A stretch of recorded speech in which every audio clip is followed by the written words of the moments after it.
네, 귀한 찬송 영광 돌려드렸습니다.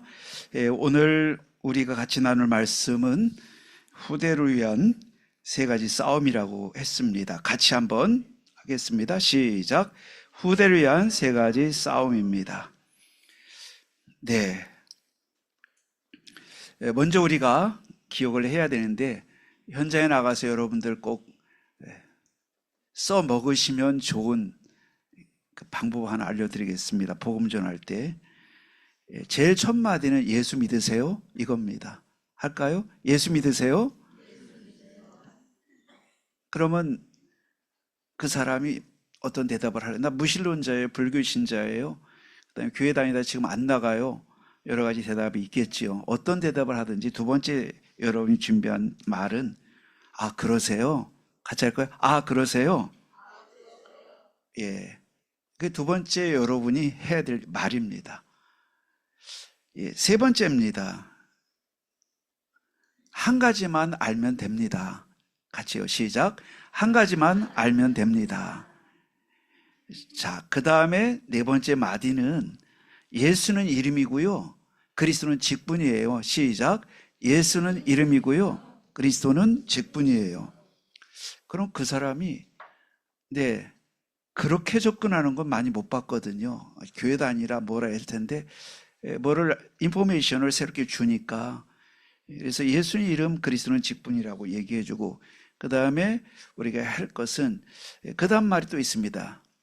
이재명은 이름이고 대통령은 직분이에요. 시작. 이재명은 이름이고 대통령은 직분이에요. 그럼 금방 알아듣는 거예요. 아 그런 뜻이구나. 예수는 그리스도가 그렇게 연결된 이유가 있구나를 알게 되지요. 그리고 그리스도만 세 번째 설명하면 돼요. 그 다음은 따라하지 않으셔도 됩니다. 그리스도는 하나님 만나는 길 되셔서 나의 방황을 끝내신 선지자. 그리스도는 죄를 해결하신 참 제사장 되셔서 그리스도는 나의 죄를 하심으로 저주를 끝내신 참 제사장. 그리스도는 마귀를 멸하심으로 운명을 끝내신 참 왕. 이렇게 설명하고 우리가 그리스도를 예수님으로 영접하면 됩니다. 하고서 영접 기도할 때 하나님 자녀가 되고 우리는 구원받습니다. 이렇게 우리가 멘트를 하면 되는데, 예. 그래서 우리 신학교에 가서도 이 얘기를 이번 주에 했더니 한번 해봐야겠다라는 신학생이 생겨났어요. 매주 캠프를 하니까. 그래서 여러분, 우리는 예수님을 그리스도로 믿는 줄 믿습니다. 그래서 하나님 자녀가 되는 거예요. 이때 성령이 영원히 여러분과 제 안에 임하시고 또 영원히 거주하시고 떠나지 않으십니다. 그리고 우리를 변화시켜 가십니다. 그리고 말씀을 통해서 우리를 인도해 주십니다. 그리고 우리 기도하실 때 힘을 주시고 또 하나님께서 거기다가 하나님을 믿는 거로 알았는데 믿는 줄로만 알았는데 선물을 주신데 그게 응답이에요. 예수를 믿는 것만 생각하는데 응답이라는 것을 하나도 몰라요. 세상 사람들은 그냥 교회 다니고 예수 믿는 거로 생각해요. 응답이라는 말 자체가 머릿속에 없어요. 근데 이게 바로 예수 믿는 사람에게만 주시는 축복이 있는데 응답을 주시는 거지요. 예, 그리고 우리에게 권세를 주세요. 그래서 우리들이 갈 때 하나님이 힘이 부족한 줄 아시고 천사를 보내서 24시 우리를 보호해 주십니다. 히브리 1장 14절에 하나님의 자녀들을 돕기 위해서 천사를 보내신다고 그랬어요. 그래서 우리가 끝까지 포기하지 말아야 돼요. 영웅들의 특징 또 성공한 정치인 경제인들을 보면 백절불굴, 예, 끝까지 포기하지 않는 정신이에요. 그래서 그 징기스탄의 일대기를 읽다가 은혜를 참 많이 받았어요. 여기 안 죽는다고? 그래도 안 죽네. 다 죽었다. 이 책 읽다 보니까 이제 끝났구나 했는데 실제로 기적적인 일이 일어나는 거예요. 그래서 죽지 않는 걸 보면서 하늘에 낸 영웅들은 죽지 않는구나. 그걸 보면서 진짜 믿음의 사람들은 또 그와 같아요. 그래서 하나님께서 우리에게 그냥 의지를 굳게 하라가 아니고 24시 천사를 보내서 보호하신다. 할렐루야. 그래서 포기하지 않는 거예요. 포기하지 않는다는 말은 다 쉽지만 대부분 포기하거든요. 포기할 만할 때 포기하는데 포기 않는 이유는 뭐냐? 포기할 만하니까 포기를 하는데 믿음은 포기할 만할 때도 포기하지 않아요. 그게 믿음이에요. 차이가 그건데 바로 천군과 천사를 보내서 우리를 보호하시고 돌보시기 때문이에요. 더 중요한 것은 아무도 할 수 없는 것을 할 수 있는 권세를 주셨는데 여러분과 저는 그리스도 이름으로 귀신을 쫓아낼 수 있는 권세를 다 받았어요. 복음을 알고 났을 때 저는 제일 그게 궁금했어요. 과연 그리스도 이름으로 귀신이 나가는가? 귀신 들린 사람 근처만 와도 두렵고 떨렸었는데 제일 먼저 확인하고 싶었어요. 하나님께서 여러 현장에서 여러 차례 보여주시는 걸 보면서 아, 이게 노력으로 얻어진 것도 아니고 원래 있는 건데 모르고 있었구나를 알게 됐어요. 그래서 무속인을 만나서 무당집에 들어가서 복음을 전하게 됐는데 손님이 오니까 무속인들이 접대하는 걸 좋아해요. 대부분은 내쫓는 무당도 있지만 적선, 근데 윤회를 믿으니까 그래서 적선을 해야 돼요. 선행을 많이 해야 다음 생에 소라도 태어나지. 그렇지만 아수라 같은 데 가가지고 생벌레로 살아갈 수도 있다고 생각하니까 적선을 하는 거라서 꼭 뭐 대접하는 게 커피 대접이죠. 그래서 주방으로 문 닫고 건너간 사이에 제가 동자 귀신 들려있는 무속집에 가서 보니까 뭐 과자 있고 사탕 있고 애기들이 좋아하는 걸 쫙 법당에 차려놓잖아요. 그래서 대한항공 비행기가 조그맣게 모형이 있더라고요. 그래서 제가 만졌더니요, 갑자기 쳐다보지 않고 저 벽이 넘어 있고 아예 볼 수가 없는데 애기 소리로 고함 지르는 거예요. 만지지 말라고. 깜짝 놀랐어요. 애기 소리로. 볼 수 있나요? 못 봐요. 저 방 밖으로 나갔기 때문에. 예. 그래서 아, 이 귀신이 진짜로 진짜 귀신은 역사를 하는 거구나. 이걸 또 확인해요. 예. 근데 그 귀신을 쫓는 이름이 권세가 우리에 있다는 것을 현장에서 계속 봤어요. 근데 그게 목사님에게 있느냐? 아니에요. 어른에만 있느냐? 아닙니다. 어린아이에게도 또 성도에게 누구에게나 있어요. 다만 본인이 모르고 있어요. 말씀을 들으면서 알아야 될 줄 믿습니다. 그러므로 우리는 내 이름으로 귀신을 쫓아내며 라고 말씀했어요. 하나님 원하실 때 우리를 그 권세를 쓰게 만들어 주세요. 자, 그래서 우리가 도저히 안 되는 영적 문제 구슬할 게 아니고 전보러 갈 게 아니고 그리스도 이름으로 쫓아내야 운명과 귀신의 역사가 끝날 줄 믿습니다. 여러분과 저에게 다 있어요. 물론 목사님께 와서 목사님 늘 그쪽에 집중하니까 아무래도 그게 효력이 있는 것으로 보여지는 건 당연해요. 왜냐하면 그 일만 하니까. 근데 여러분들이 그냥 직장 다니고 일하다 보니까 관심을 딴 데 쏟다 보니까 그쪽까지 생각이 안 미치고 상태가 안 되는 것 뿐이에요. 집중하면 똑같이 나타나요. 네.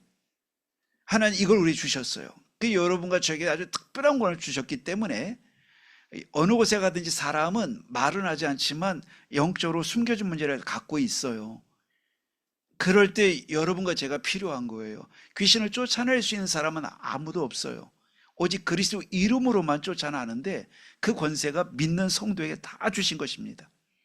이걸 알고 가는 거예요. 내 평신도인데 그렇습니다. 내가 청년인데 그게 쫓아날까요? 당연히 쫓겨나지요. 내가 아직 청소년인데 그렇습니까? 당연한 거예요. 내가 뱀과 정갈을 밟으며 원수를 제할 권세를 내게 주었느니 아, 처음에 예수 믿으세요 시작해서 잠깐 영접했는데 그런 권세가 생긴다고요? 그렇습니다. 이거는 우리가 만들거나 터득하는 진리가 아니에요. 터득하는 데 시간 가고 만드는 데 시간 가지만 이건 선물이기 때문에 받는 즉시 효력 발동하는 거예요. 그래서 우리가 이 원리를 알아야 돼. 이거는 오래 시간 가서 얻어지고 하는 게 아니고 내가 믿고자 하는 사람에게는 이것이 즉각적으로 발동이 되는 거예요. 그리고 우리는 살아도 천국, 죽어도 천국이에요. 우리는 이미 미래를 하나님이 보증해 주신 신분이 천국 백성이 됐다는 거지요. 자, 그리고 우리에게 중요한 건 정말 이 좋은 소식을 전할 때 세상을 정복하는 특권을 주셨어요. 너희는 가서 모든 민족으로 제자를 삼으라고 말씀하세요. 또 모든 만민에게 복음을 전하라. 귀신을 쫓아내라. 병든 자의 손을 얹어라. 뱀을 집으라. 그다음에 무슨 독을 마실지라도 해를 받지 않을 것이다. 보좌에 계신 예수님께서 함께 역사하사 말씀을 확실히 증거하시니라. 우리가 나갈 때 예수님께서 보좌의 축복 그 능력 그대로 갖고 시공간을 초월해서 우리 성도님들과 함께 역사하신다. 이게 영접한 자가 누릴 축복인 것입니다. 자, 이거를 우리 가졌다면 우리가 한 가지 해야 되는데, 이거를 누리는 방법, 이게 없는 거 아니고 다 있는데 이거 어떻게 누리냐? 영적인 힘을 얻는 것이 중요해요. 영적인 힘을 얻는 것을 우리가 꼭 기억해야 되는데, 자, 그러면 우리가 세 가지 힘이 필요하다고 할 수 있는데, 과거를 바꾸는 힘을 갖고 있어야 됩니다. 이건 오직 그리스도 이름, 복음으로만 바꿀 수가 있어요. 과거는 이미 지나갔기 때문에 뭐처럼 있냐면 내 운명처럼 와 있단 말이에요. 성씨 바꿀 수 있나요? 운명은 아니지만 3살 버릇 바꿀 수 있나요? 왜 그 사람은 그런지 모르겠어. 3살 버릇이에요. 그 집안에서 그냥 김치 먹고 밥 먹고 자고 깨고 듣고 공부하고 하면서 켜켜이 쌓여서 2중 3중으로 쌓여서 성품이 된 건데 바꿀 수 있나요? 성품 못 바꾼다 이런 말을 많이 들었잖아요. 3살 버릇 80까지 간다 말하는데 수천 년짜리 경험에서 나온 말이기 때문에 귀담아 들어야 되잖아요. 그걸 뒤집는 게 복음인 줄 믿습니다. 여러분, 이 복음이 그런 거예요. 그래서 과거를 바꾸는 힘을 가져야 되는데, 결국 우리가 이걸 안 바꾸면 우리는 그거에 잡혀서 사는 거예요. 대학 나오고 박사님 되고 또 판사님 되고 변호사 되고 다 해도 못 바꿔요. 바꿨으면 여러분 가정이 행복해야 되는데 안 행복한 가정이 너무 많아요. 그 사람이 특별히 잘못했냐? 안 그래요.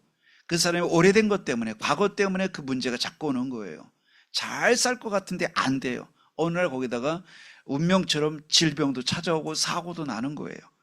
과거를 바꾸는 힘이 뭐냐? 오직 그리스도이고 충만인 줄 믿습니다. 자, 두 번째, 오늘을 바꾸는 힘은 여러분 오직 기도입니다. 그래서 우리가 기도한다는 것은 오늘을 바꾸는 건데, 현실을 바꾸는 게, 이 현실이 바꿔지나요? 현실엔 뭐가 있다고 생각드시나요? 현실엔 파워가 있어요. 이게 우리 집의 현실이야. 안 바꿔진다 그 뜻이에요. 이게 우리 엄마 아빠의 현실이야. 똑바로 봐. 안 되잖아. 이게 파워예요. 현실은요, 영어로 리얼리티라고 하는데, 리얼리티는 리얼하다는 건데 이거는 파워가 있다는 뜻이에요. 죄송하지, 제가 학위 논문을 쓰는데 모든 것을 결정하는 리얼리티, 현실로서의 하나님이라는 게 학위 논문 제목이에요. 근데 리얼리티, 물론 독일어로 쓰면 다른 용어, 영어로는 그래요. 그런 현실이 뭐냐라고 할 때 파워예요. 모든 것을 결정하는 파워가 누구 있냐? 하나님께 있다. 그거를 쓴 거거든요. 근데 그때 쓴 용어가 현실이에요. 바로 오늘 현실을 바꾸는 것은요, 우리 그대로는 안 돼요. 오직 기도로 바꿔. 그래서 여러분, 우리 남편은 안 바뀌어요. 현실인데 어떻게 바꿔요? 그래서 바꾸려고 하면 안 되잖아요. 우리 자녀는요, 말도 안 듣고 도저히 안 되고 아예 너무나 멀리 우리 떨어져 있어요. 생각도 관점도. 어떻게 바꿔요? 바꾸려고 하면 더 큰 문제가 오기 때문에. 그래서 뭐라고 그러죠? 따라할까요? 오직 기도. 여러분, 이걸 붙잡는 거예요. 그러니까 어거스틴이 천하의 방탕화가 돼 있어요. 천재 방탕화예요. 공부 전국 1등, 전교 1등도 아니고 전국 1등. 그 다음에 사상 전 세계 1등. 그야말로 천재들의 스승을 한 거니까, 이런 건 세계 1세기 하나 날 만한, 1세기에도 나기 힘든 천재가 어거스틴이에요. 100년 동안 인재들이 많이 하는데 그 중에 한 명보다 더 큰 인재가 어거스틴이에요. 지금 2000년, 정확히 말하면 1500년이 흘러갔지만, 1600년이 흘러갔지만 지금까지도 연구해요, 천재들이. 그 사람이 방탕하였단 말이에요. 얼마나 머리 좀 해서 방탕한 사람은 타락의 끝을 달려요. 근데 그 어머니가 기도의 사람이잖아요. 1년, 2년, 3년, 4년, 5년, 6년, 7년 아무리 기다려도 점점 멀리 가는 거예요. 심지어 기도하는 어머니, 그만하세요. 듣기 싫어요. 그러면서 하는 말이, 어머니 기도 소용없고 나를 보세요. 나를 왜 기도하는데 하지 마시고요. 어머니가 나처럼 될 거야 했더니, 어머니 모니카는 그처럼 아들처럼 똑똑하지 않았지만 믿음이 있었어요.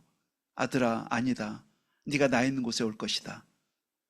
누구 말을 하나님 성취했냐면 많이 배우지 못한 어머니의 기도를 들어주셔서 어거스틴은 시대적인 이제 신학자로 바뀌어지게 되는데 회심을 하는 거예요. 저 여러분 오직 기도 같이 할까요? 오직 기도. 이게 현실을 바꾸고 오늘을 바꾸는 방법이에요. 그러니까 모든 목록, 사람, 안 되는 일을 다 기도 목록에 올려놓아야 되는 거예요. 여러분 그래서 그냥 한 번씩 이름만 불러도 돼요. 한 번씩 이름만 불러도 돼요. 그것이 너무 중요해요. 오늘을 바꾸는 힘이 바로 기도다. 오직 기도다. 그럴 때 하나님이 우리 성도님들의 길을 인도해 주시고 역사해 주시고 책임져 주세요. 세 번째 힘은 뭐가 필요하냐? 미래를 바꾸는 힘인데 미래를 바꾸는 힘이 있어야 되는데 그게 오직 전도요, 오직 선교입니다. 여러분과 그래서 저희가 오직 복음, 오직 기도, 오직 전도, 오직 선교가 될 때 과거도 오늘도 현실도 미래도 바꾸는 힘을 갖게 되는 건데 이때 여러분 가는 걸음걸음마다 하나님께서 되어지는 축복을 주시게 될 줄 믿습니다. 그때 하늘 보좌의 능력으로 역사하시고 시공간을 초월하는 힘을 우리에게 부어주시는 거예요. 이건 우리의 능력이나 재능이 아니고 하나님께서 부어주시는 거기 때문에 우리가 못 바꾸는 것을 바꿔주시는 축복이 시작되는 거예요. 그래서 우리가 어떻게 인정하는 게 좋으냐면은 내 힘으로 안 되는 걸 인정해야 되잖아요. 알고 있잖아요. 아들 내 마음대로 바꿔요? 절대. 남편 마음대로 바꿔지나요? 절대 안 된다는 걸 여러분 알고 있어요. 심지어 나도 나를 못 바꾸는 걸 내가 알고 있는데 어떻게 바꿔요? 그래서 우리는 바꿀 힘이 없어요. 땅에는 바꿀 힘이 없어요. 그래서 시공간 초월하는 하나님이 위해서 주시는 힘이라야 되고 보호자에서 내리는 보호자의 능력이라야 되는 거예요. 그래서 이건 우리 것이 아니기 때문에 선물로 받아야 되는데 언제 받느냐? 하나님께 말씀과 기도로 집중할 때 하나님이 선물을 주시는 거예요. 그러면 내 인생이 변화가 안 되는 분은요, 바꾸려고 하지 말고 하나님 말씀에 집중하고 예배를 놓치지 않는 것이 변화의 기적의 출발점이에요. 우리 문제를 보면 해결하려고 달려드는데 해결되는 거 보셨어요? 악화되지? 여러분 해결하려고 하기 때문에 잔소리가 되고 잔소리가 되다 보니까 다툼이 되고 다툼이 되다 보니까 오래 가다 보니까 앙금이 쌓여서 관계가 부부라도 2억 마리 3억 마리처럼 떨어지게 되고 같이 집에 살아도 뭔가 커뮤니케이션이 안 되고 부모 자녀도 그렇고 성도 간에도 그렇고 인간 사회가 그래요. 왜냐? 왜 나를 건드리는데 이렇게 되는 거예요. 우리는 왜냐면 바꿀 권리도 없고 바꿀 능력도 우리에게는 없어요. 그래서 하나님이 하시는 거예요. 왜냐? 그 사람은 하나님 주권 아래 있지 내 주권 아래 있지 않단 말이에요. 그렇게 말을 안 듣는 남편처럼 잔처럼 보여도 하나님 다 뭐가 있다? 같이 할 거야. 하나님은 다 계획이 있다. 이걸 믿어야 될 줄 믿습니다. 내 시간 바운드리 안에 딱 집어넣고 가둬놓고 금이야 오게 나와로 두들기고 뭐 친다고 해서 바꿔진다면 세상 벌써 1000번쯤 바꿔졌을 거잖아요. 안 바꿔지는 거 우리 알잖아요. 포기하고 살라는 말이냐? 그게 아니고 우리 하나님이는 방법이 있는데 하나님의 예배를 하고 우리가 기도하겠다고 마음 먹고 들어갈 때 하나님이 보좌의 능력으로 역사를 시작하는 것입니다. 자, 그러면 우리가 이 부분을 보면서 오늘 이 축복을 가지고 후대를 위한 세 가지 싸움을 꼭 하면 좋겠다라고 하는데 싸운다는 것은 지킬 게 있다는 뜻이고요. 또 중요한 게 있다는 뜻이고요. 보물 같은 게 있으니까 싸우지요. 싸울 가치가 없는 것에 피 흘리고 싸울 일은 없을 거예요. 예, 이란과 미국이 지금 피 터지게 싸우는데 이란이 그렇게 약한 나라하고 미국이 초강대국 일지라도 이란이 결코 물러나지 않잖아요, 보면은. 그래서 얻은 교훈은 초강대국이 한 나라를 완전히 굴복시키는 건 거의 불가능에 가깝구나. 러시아가 우크라이나 아무것도 아니온 것서 일주일이면 끝난다고 했던 전쟁이 지금 3년, 4년 지나도 안 끝나요. 그래서 저는 스스로 깨달은 거는 약하다고 함부로 달려들었다가는 큰 코 다치는 게 세계 전쟁이구나를 저는 교훈을 얻었거든요. 예, 지렁이도 밟으면 꿈틀한다고 그랬잖아요. 가만 안 있는 거예요. 그러니 비행기, 미사일, 수 없는 핵무기를 갖추고도 이란을 못 이겨요. 이길 줄 알았어요. 순식간에. 폭탄 엄청 부었어요. 수조 원어치를 붓는데 아직도 살아있어요. 한 나라를 이긴다는 게 쉽지 않아요. 똑같은 원리 같아요. 다른 사람을 우리가 변화시킨다? 거의 불가능해요. 나도 나를 못 바꿔요. 오직 신관 초월한 힘이어야 될 줄 믿습니다. 바로 그래서 우리가 하나님께 집중하고, 여러분 어떻게 해요? 예배하는 게 바꾸는 시작이고요. 말씀을 간직하는 게 바꾸는 시작이고요. 여러분 하나님 앞에 짧은 시간이라도 하나님만이 할 수 있다는 믿음으로 맡기고 기도하는 것이 변화의 시작인 줄 믿습니다. 오늘 그렇다면 후대를 위한 지켜야 될 싸움이 있어요. 이게 우리 중요해요. 아, 그래, 우리 문제 많은 우리 후대들 아직 여러 가지 좀 어려움도 많은데 뭐가 이렇게 가치 있는 게 있는 거야? 있다고 하는 거예요. 있기 때문에 싸울 이유가 있고요. 그 세 가지는 꼭 싸워야 된다고 말을 해요.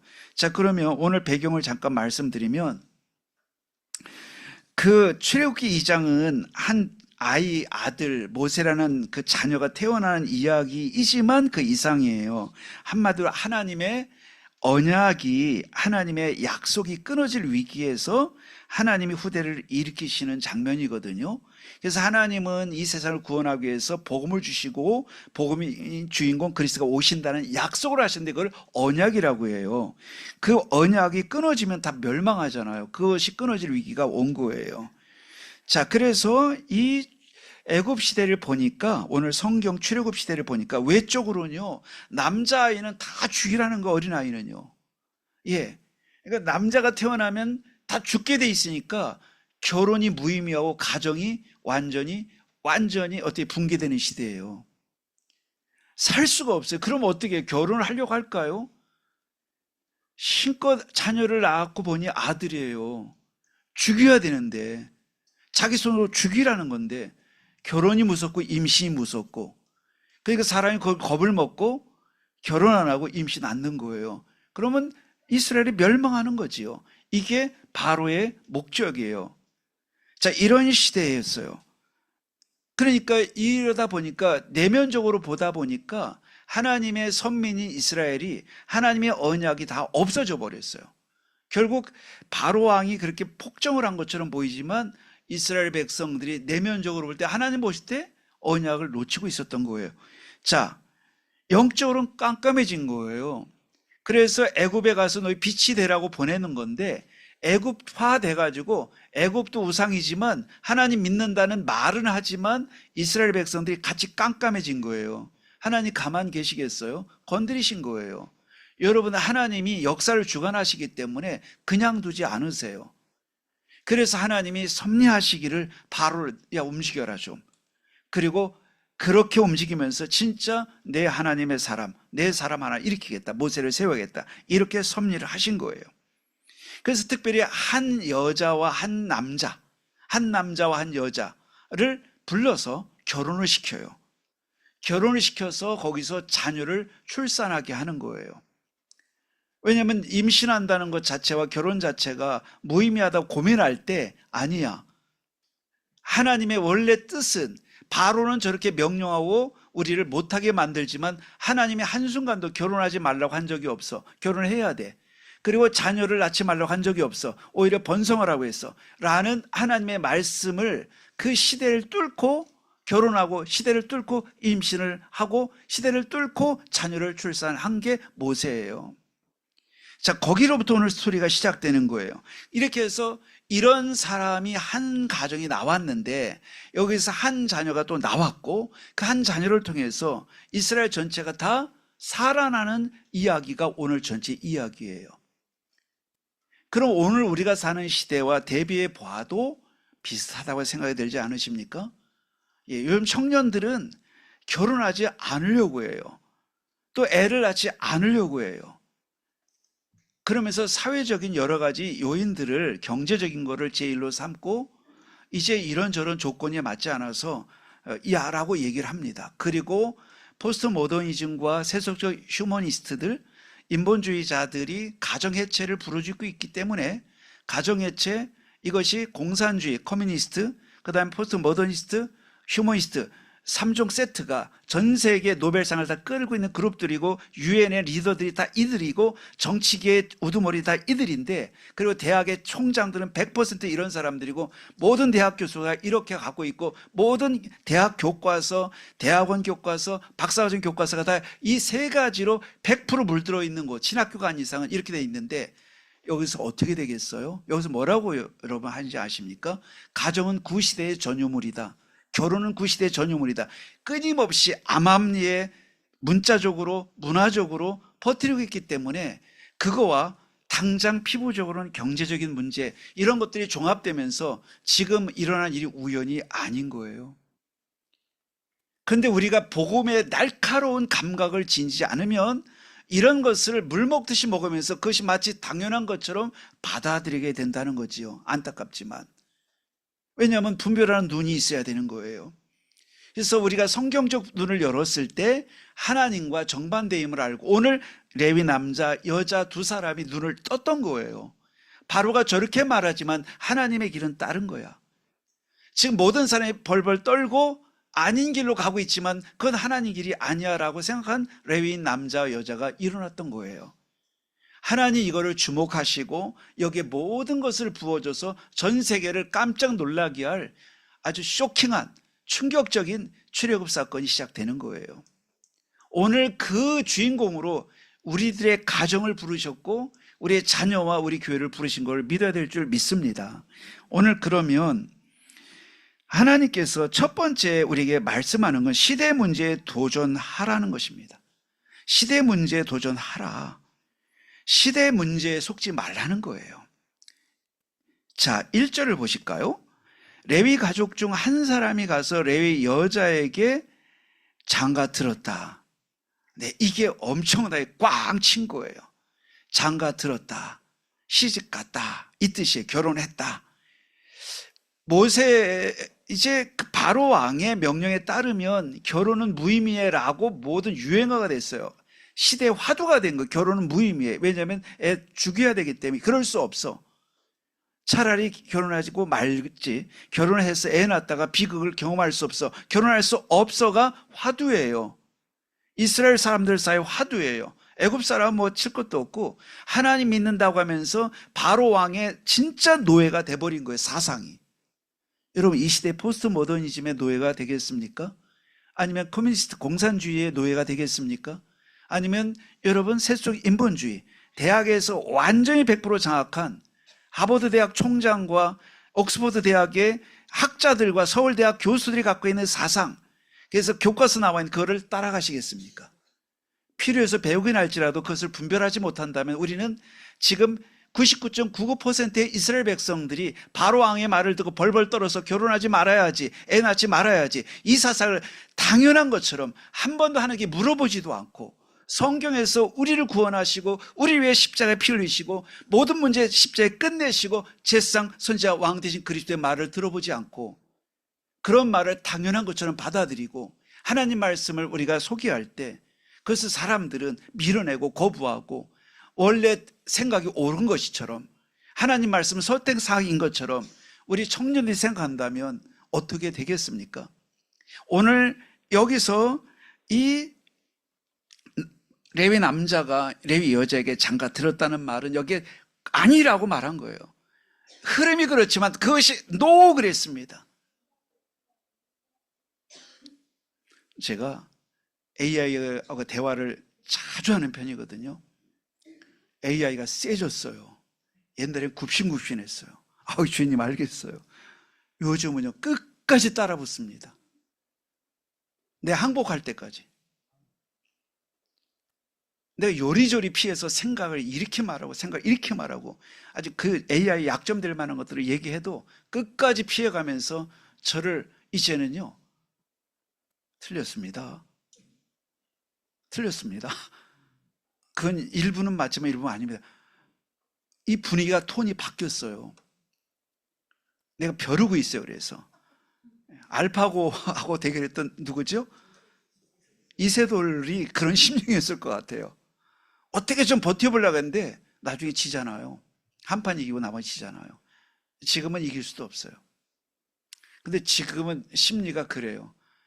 제가 생각하려고 다 끌어모아 지금까지 살아온 경험과 배운 모든 내용을 축적해서 질문했을 때 대충님은 제 편을 들어줬는데 얼마 전까지는 이제는 끝까지 버텨요. 예.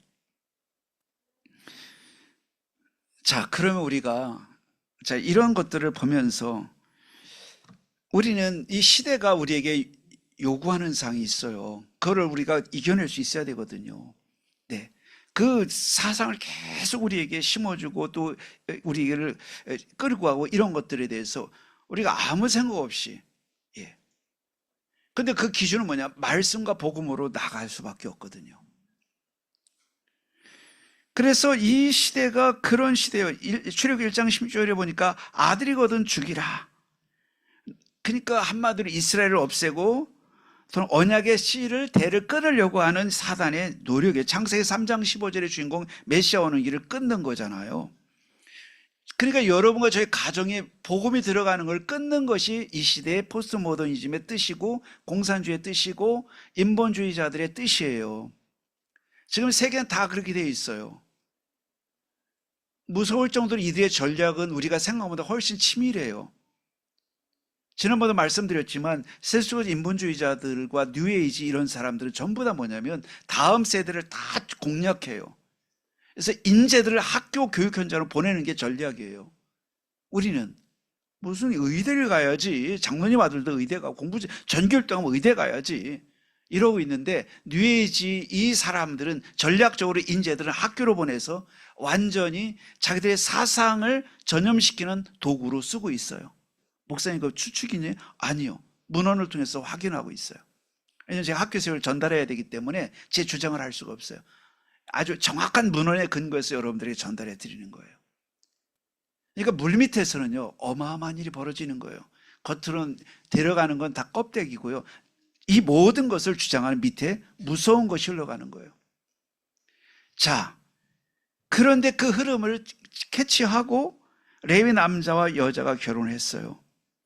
자, 지금은 내적으로 복음이 단절돼가는, 복음이 단절되고 세속 문화가 지금 범람하는 시대가 됐어요. 자, 그러다 보니까 하나님 중심과 언약 중심보다는 생존 중심으로 바뀌어져요. 먹고 사는 문제가 급하니까. 자, 이게 우리들의 현실이기도 합니다. 그러니까 지금이 어떤 시대냐, 영적 암흑 시대가 온 거예요. 그냥 아들을 낳지 죽이라 이런 정도가 아니고 영적으로 깜깜해진 시대가 된 거예요. 이게 출애굽기 1장과 2장 시대예요. 이때 레위 남자 여자가 오늘 일어났다고 했잖아요. 단순한 결혼이 아니고 언약적인 연합이었던 거예요. 그 여러분 이 시대의 최강의 조합이 뭔지 아십니까? 결혼할 때 복음하는 남자와 복음하는 여자가 만나는 것이 이 우주를 진동시킬 최강의 조합이에요. 할렐루야. 그리고 교회 청년들이 얼마나 중요하냐. 정말 금과도 바꿀 수 없는 만큼 중요한데 좀 미안하지만 우리가 가치를 좀 못 알아주는 편인 것 같아요. 지금 청년들은요, 그럼 중식자는 뭐 똥값이냐? 그게 아니고요. 미안해 이런 말 써서 다 가치가 있는데 결혼하지 않은 청년의 가치는 결혼한 사람에 비교했을 때 비교할 수 없이 가치가 있어요. 결혼하는 순간 가치가 그럼 뚝 떨어지냐? 품절남 품절녀가 되면 예, 그런 건 아니죠. 하나님 더 큰 계획이 있지만 그러나 지금 청년들의 가치가 얼마나 큰지를 말하는데 이 레위인 남자와 레위인 여자가 결합되는 그 순간은 아무도 막을 수 없어요. 자, 그러니까 우리는 칼도 창도 갖고 있지 않지만 언약을 마음에 담고 있는 남자 청년과 언약을 마음에 담고 있는 여자 청년이 만나서 한 가정을 이룬다. 그것이 세계를 진동시킬 최강의 조합이라는 거지요. 거기서 모세가 나온 거예요. 자, 여러분, 우린 그러므로 결혼이라고 하는 것은 왜 이렇게 중요하냐라고 할 때 바로 언약 전달의 통로가 되기 때문이에요. 그래서 러시아에서 저 북극에서 개발한 천연가스를 어디로 큰 통로, 관을 통해 수송로를 통해서 유럽으로 보급하고 막 했잖아요. 그러니까 아무리 개발하고 했어도 수송로가 있어야 돼요. 아무리 모든 문제 해결자가 복음이라지만 예수 그리스도가 모든 문제 해결자라지만 이게 흘러갈 통로가 막힌다면 그거는 제일 불행이잖아요. 통로가 뭐냐면 결혼이라는 거예요. 그래서 언약적인 결혼하는 여러분들을 통해서 하나님의 언약은 전달되는데, 오늘 애굽을 진동시키는 역사가 평범한 레위인 남자 여자의 만남에서 시작됐는데, 우리 교회 청년 남자 여자의 결혼은 시대를 바꾸는 만남이 되게 해 주시옵소서. 시대를 바꾸는 후대가 일어나는 시작이 되게 하옵소서. 여러분과 저는 홀로는 아무것도 아닌지 모르지만 이렇게 최강의 조합을 이루는 결혼을 만들어낼 때 하나님의 큰 역사가 일어나는 것입니다. 자, 그래서 이들이 그러면 레위 남자 여자가 시대 문제에 도전했다는 건 무엇이겠어요? 이 시대 문제가 자녀 낳지 말라는 거예요. 아들을 살려두지 말라는 거예요. 시대 문제예요. 다른 말로 언약 제대로 전달하지 마라. 그러니까 사람들이 교회는 다니지만 언약 전달하는 일에 소홀히해요. 영어 가르치는 데 생을 걸어요. 좋은 대학 보내는데 생을 걸어요. 공부 좀 한다는 가정들은 그래요. 관심 있는 가정들은. 그런데 예배에 생을 거느냐? 그럼 얼마나 좋겠어요. 공부도 전교 1등, 예배도 전교 1등. 최고 좋은 건 이건데 이게 다 균형이 잘 안 맞아요. 교회 전교 1등 했더니 교회 전교 1등 봤더니 학교는 전교 꼴찌야. 우리가 그렇다는 건 아니에요. 또 전교 1등을 봤더니 예배 꼴찌야. 이런 게 우리 가정들의 모습이라면 기대할 게 없어요. 오늘 하나님께서 이 시대 문제에 도전하는데 이들이 오해했냐면 환경에 그냥 리액션한 게 아니에요. 반응하는 정도가 아니에요. 환경이 빵 치니까 빵 갔더니 이를 뻥 치니까 저쪽으로 가고 이를 뻥 치니까 뻥 갔어요. 환경 따라 움직이는 리액션이 아니에요. 언약으로 어떻게 했어요? 리스판스 했어요. 대응했어요. 여러분, 우리가 환경이 미는 대로 가는 건 하나님의 사람 아니에요. 거기에 우리 뭐예요? 도전하는 거예요. 네. 그래, 시대가 이렇게 말하지만 같이 할까요? 하나님은 뭐라고 하실까? 이게 우리가 예배를 통해서 찾아내는 답이잖아요. 우리 자녀가 문제가 있을 수 있지만, 또 우리 집에 어려움도 있을 수 있지만, 내 미래가 여러 가지 힘든 일이 있지만 그것만 생각하는 것은 환경을 따라간 거고요. 하나님 계획이 뭘까라고 묻는 순간 여러분 문제 없는 거예요. 자녀 문제 없는 거예요. 왜냐하면 하나님 계획이 있을 뿐이에요. 따라합시다. 나에게는 문제가 없고 하나님 계획이 있다. 이게 우리의 고백이 될 줄 믿습니다. 우리가 이렇게 리스판스라고 하죠. 이렇게 대응하는 건데 그냥 우리가 그냥 따라가 환경에 밀려서 저리가 알았어요. 저리가 그게 아니라는 거죠. 그래서 하나님께서 이 레위 남자 여자 모세의 어머니 아버지죠. 그러니까 요게벳과 아므람인데 이 두 부부가 젊은 남자 청년 여자 청년이 시대를 언약으로 해석한 거예요. 이 시대를 복음으로 해석하는 청년, 이 시대를 복음으로 해석하는 후대를 세우라, 그것입니다. 오늘 이 사람들이 그런데 그래서 이 속에서 결국 그런 후대가 일어났어요. 모세라는 이 아이가 태어난 거예요. 그러면 우리가 반응하지 않고 해석하라. 반응하지 말고 해석해라. 그럴 때, 시대를 해석할 때 여러분 길이 열리는 거예요. 하나님 아버지, 내가 최강인지 아닌지 모르지만 나는 문제에 그냥 반응하는 사람이 아니고 어떻게 한다? 해석하는 사람으로 서겠습니다. 나는 문제를 해석해서 하나님께 뭔지를 묻는 사람이 되겠습니까? 되겠습니다. 그러면 우리는 이 요셉도 다윗도 그걸 잘한 거예요. 노예가 돼서 왔던 요셉이 그냥 거기에 따라간 게 아니고 해석을 했어요. 하나님이 나를 앞서 보낸 것이야. 모든 사람은, 형들은 어떻게 해석했어요? 어떻게 했어요? 잘 됐다. 저건 망하도록 된 거야. 그걸 받아들이지 않았어요. 감옥 갔어요. 모든 사람이 아유, 정말 운도 없다. 이랬을 거 아니겠어요? 그런데 그렇게 해석하지 않았어요. 하나님께서 이곳에서 정말 애굽 복음화의 중요한 기초를 마련할 시간을 주신 거구나 해석했습니다. 골리앗이 왔을 때 다윗도 해석했습니다. 다 어떻게 환경에 따라서 노예가 돼서 벌벌 떨고 큰일 났다. 총도 있고 칼도 있건만 싸울 생각도 못하고 오금이 저려서. 그런데 다윗이 해석했어요. 오늘날 여호와께서 이스라엘 가운데 계시다는 것을 보여줄 저로의 찬스가 온 것이다라고 나갈 때 기적이 일어난 줄 믿습니다. 해석을 시작하시기 바랍니다. 어떻게 복음의 눈으로 237 세계복음할 주영궁의 눈으로 하나님이 나는 함께하는 신분이라 그 왕같은 재성의 눈으로 해석을 해야 될 줄 믿습니다. 자, 그래서 이것을 할 때에 하나님께서는 우리를 통해서 새해를 시작하게 되는 것입니다. 시대 문제에 도전을 그냥 두지 마라. 그냥 따라가지 마라. 시대가 꽝 어렵다면 어렵다는 말을 받아들이지 마라. 나는 해석하리라. 나는 언약으로 해석할 것이고 하나님의 계획을 물을 것이고 그걸 따라갈 것이다. 그러므로 나에게는 문제가 아니고 답이 있고 절대 불가능해서 답이 보일 거고 환경에서 답이 보일 거고 문제투성이라고 보여지는 우리 가정과 자녀와 우리 가족들 속에서도 하나님 계획을 난 찾아낼 것이다. 따라하실까요? 따라합시다. No problem.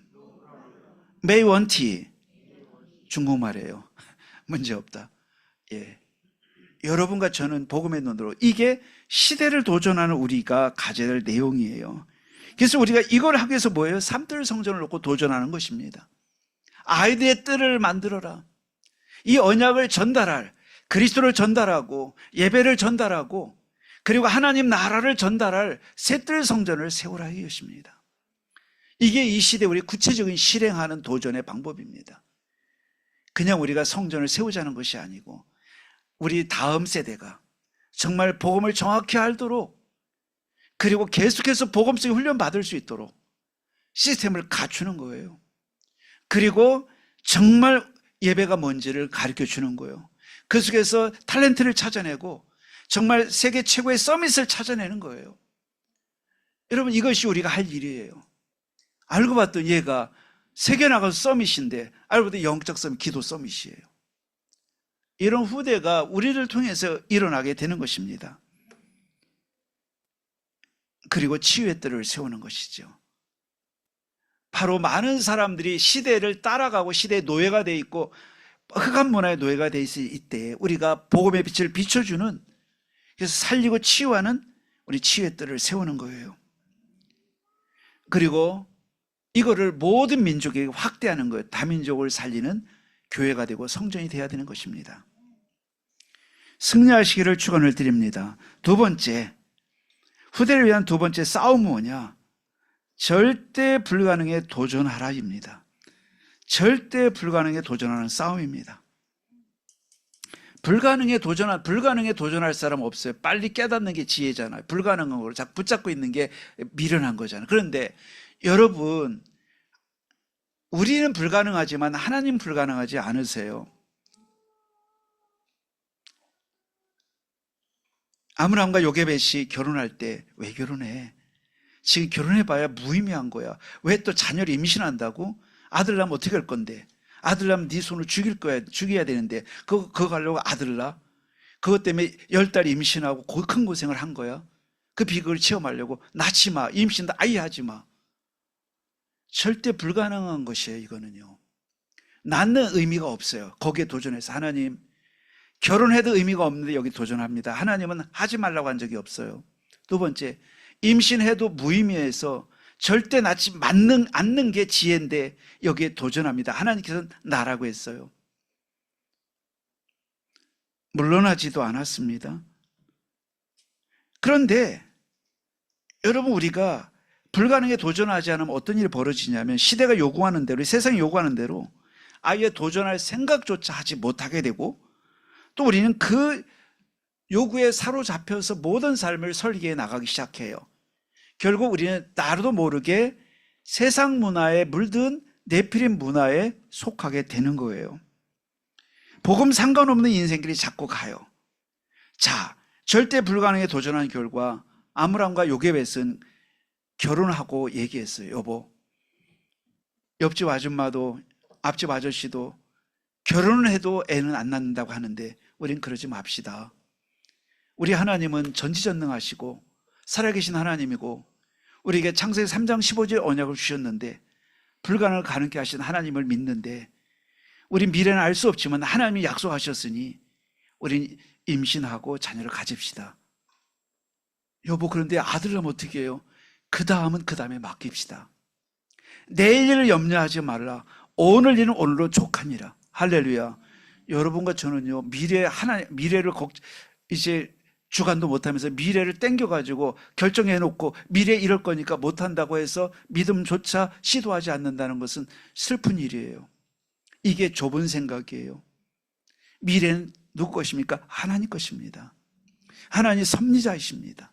시작도 진행도 마무리도 하나님 하신, 내가 시작하고 내가 진행을 내 나름대로 좁혀서 하고 내가 이 결론 내놓고 안 될 걸 확신하고 오늘을 준비해 간다. 이게 똑똑한 불신자의 길인데 어찌 성도님들이 똑똑한 불신자처럼 행동하고 말합니까? 안타까울 때가 너무 많아요. 똑똑한 불신자가 똑같아요. 안 먹혀. 물면 들어가 있는데 복음이고 뭐가 안 들어가. 근데 똑똑한 줄 알지만 그거는 영적으로 무지한 거예요. 온전한 열매가 우선 안 열려요. 세상적으로 똑똑한 엄마 아빠처럼 하나님 없는 사람처럼 교회 와서 우리가 똑똑한 엄마 아빠 되는 것은요, 매우 슬픈 일이에요. 영적 분위기가 느낌이 나야 되잖아요. 주부에게는 주부 냄새, 아빠는 아빠 냄새가 나야 되고, 그렇잖아요. 생활을 책임지고 가정을 이끌어가고, 그게 아름다운 거잖아요. 주부는 또 가정을 보살피고. 예를 드는 거예요.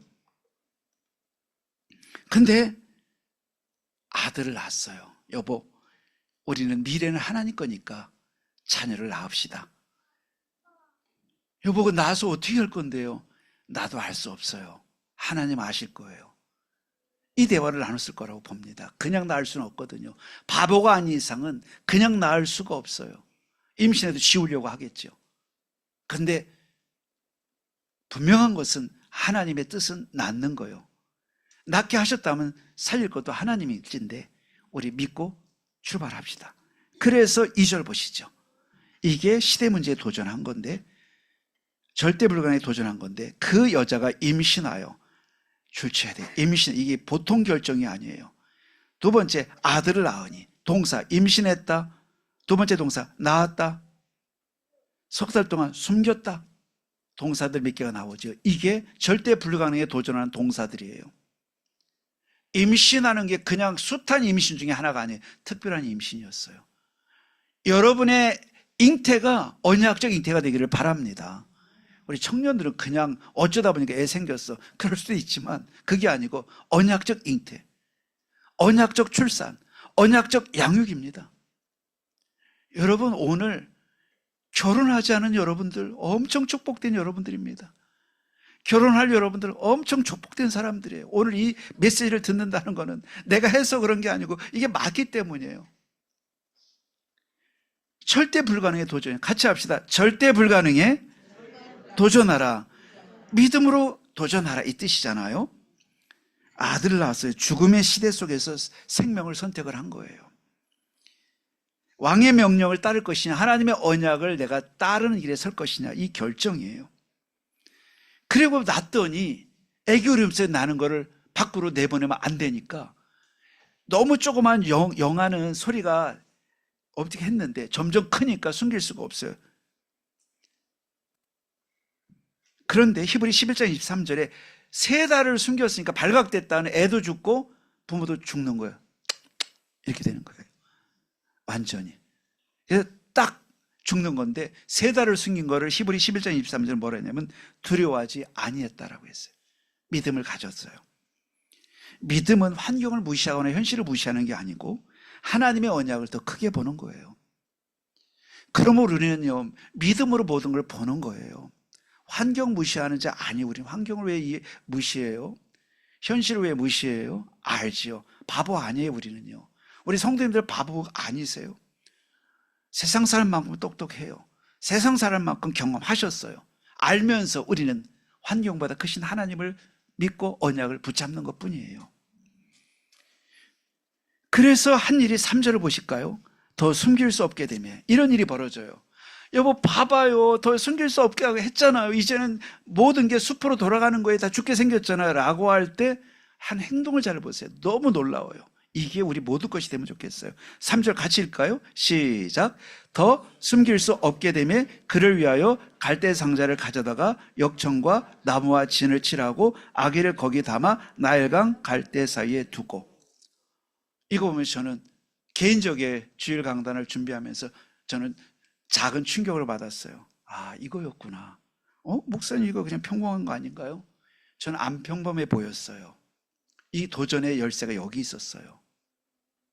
하나님이 여러분과 저에게 도전하라고 할 때 진시황제처럼 불로초를 구해와라, 겨울에 딸기를 구해와라, 이런 명령을 신하들에게 못 내리면 목을 자르는 이런 폭군이 아니세요. 하나님은요 절대 불가능의 도전을 시작한 첫걸음을 어디서부터 하냐면, 따라합시다. 가능한 것부터, 가능한 일로부터 하나님은 절대 불가능의 도전을 시작하게 하세요. 누구나 할 수 있어요. 모세가 한 행동을 볼까요? 모세가 뭐 기가 막힌 일 했나요? 갈대 상자는 너무 흔해 빠진 거, 갈대 숲이 많았기 때문에. 갈대 상자는 수녀엄마다고 갑돌이 아빠도 할 수 있는, 아무나 할 수 있는 거예요. 맞아요. 아주 쉽고 아주 실천 가능하고 아주 실행 가능하고 당장 할 수 있는 실행을 했다는 게 중요해요. 두 번째, 역청과 나무진을 칠하고. 역청을 칠하고 나무진을 칠하는 것은 어떤 행동일까요? 물 새지 말라고 하는 거잖아요. 그럼 여기 무슨 동기가 있냐면, 갈대로 상자를 만들어서 모세를 띄울 생각을 하는데, 띄웠을 때 물이 들어가지 않기를. 그래서 모세가 코에 물 들어가지 않도록 살려야겠다는 마음이 있는데, 그래 봐야 폭풍 한번 불고 바람 불면 뒤집혀가지고 다 죽는데 그걸 뭐 역청치를 하고 안 하고는 사소한 문제요라고 처리하지 않았어요.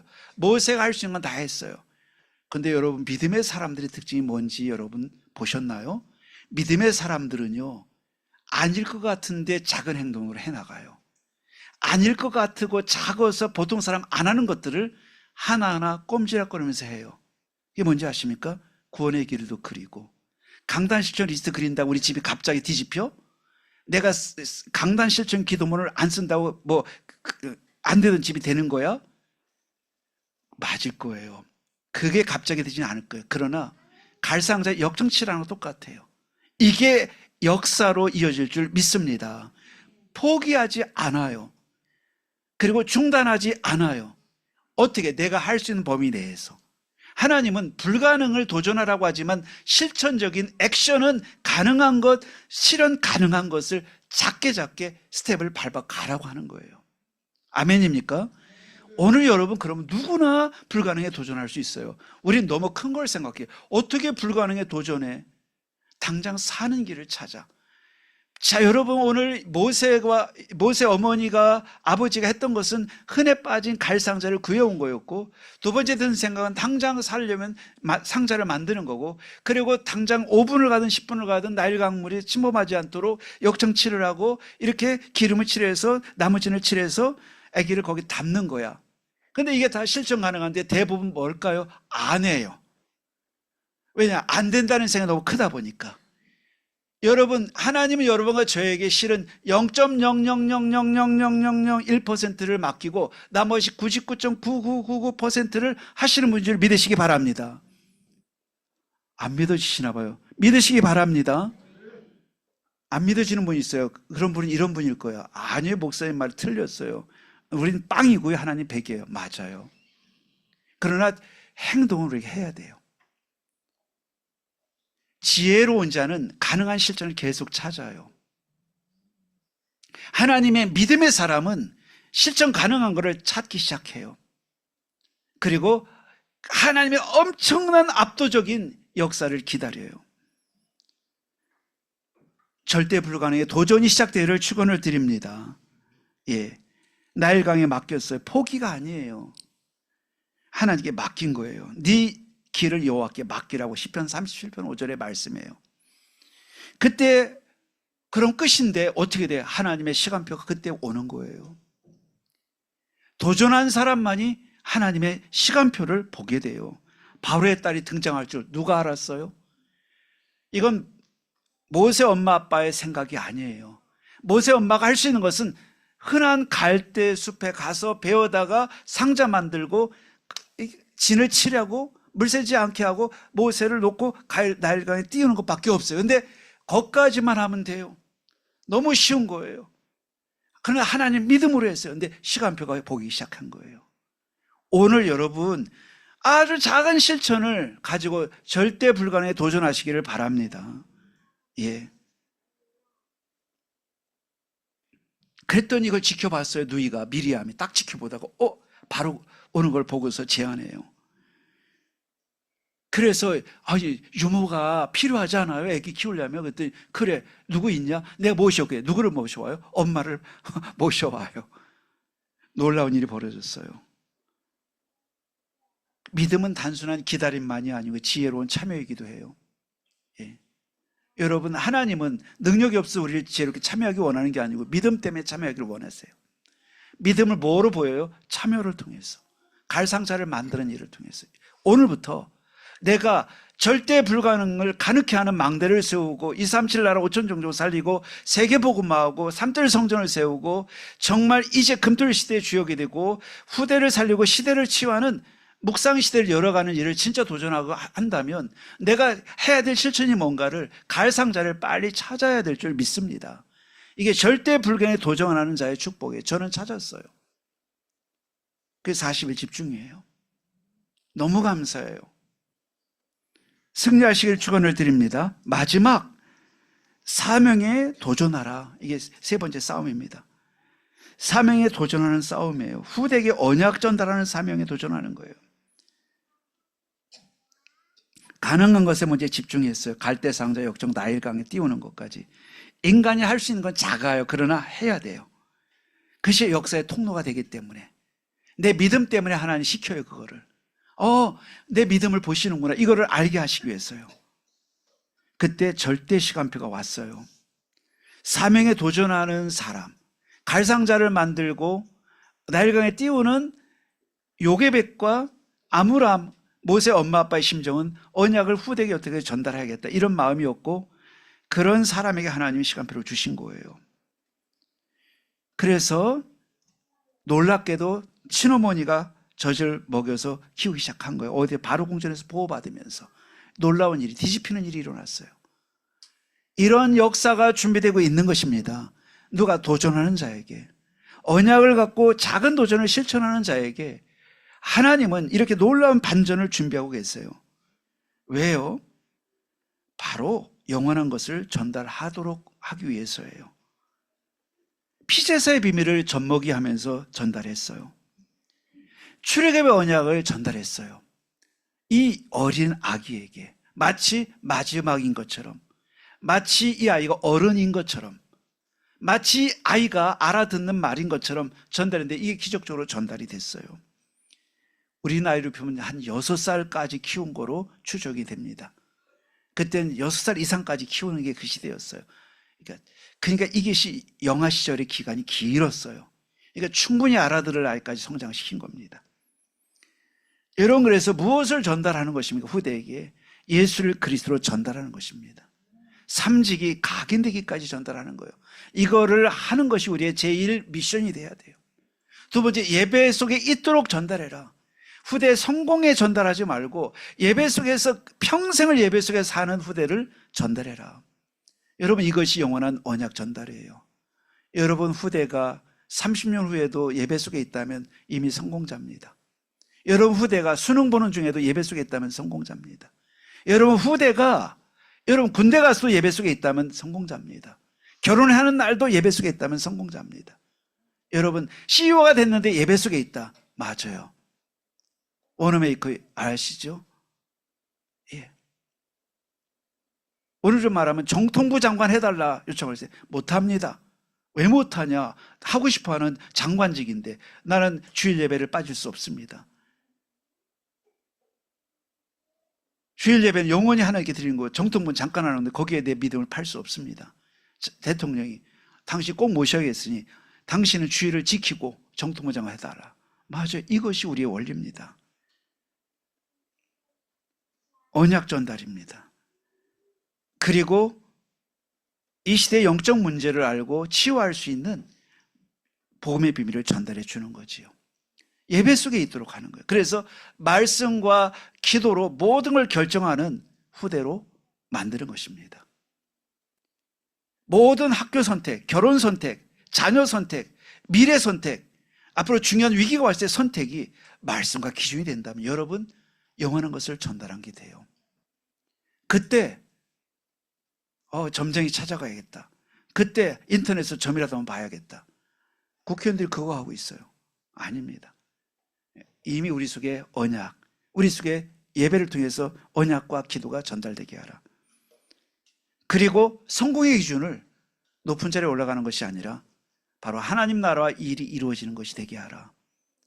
이것이 자나깨나 전달해야 될 언약이라고 생각합니다. 이 언약이 모세에게 전달됐고 출애굽이라 하는 경천동지할 큰 기적이 일어난 것입니다. 시대가 바뀌었습니다. 오늘 시대는 위기지만 언약은 끊어지지 않습니다. 항상 하나님은 언약 잡은 남은 자를 통해서 일하십니다. 절대 불가능은 오히려 하나님의 기적의 시작 전입니다. 도전해야 돼. 작은 실천 가능한 걸 찾아내는 것입니다. 후대를 절대 언약으로 세워라. 그것입니다. 이번 한 주간 여러분 집중을 시작합시다. 우리가 집중하고 말씀과 기도에 집중할 때 그 집중하는 여러분이 이것이 습관이 되고 루틴이 되고 할 때 하나님은 기적으로 바꾸시고 절대 시간표로 주실 것입니다. 승리하시기를 주의 이름으로 축원을 드립니다. 하나님께 감사드립니다. 우리가 복음으로 우리의 후대를 세울 수 있도록 주여 성령의 충만함을 부어 주시옵소서. 시공간 초월하는 보좌의 능력을 부어 주시옵소서. 그래서 시대 살리고 세계 살리고 이 네피림 문화를 치유할 후대가 우리를 통해서 일어나게 하옵소서. 예수 그리스도 이름으로 기도하옵나이다. 아멘.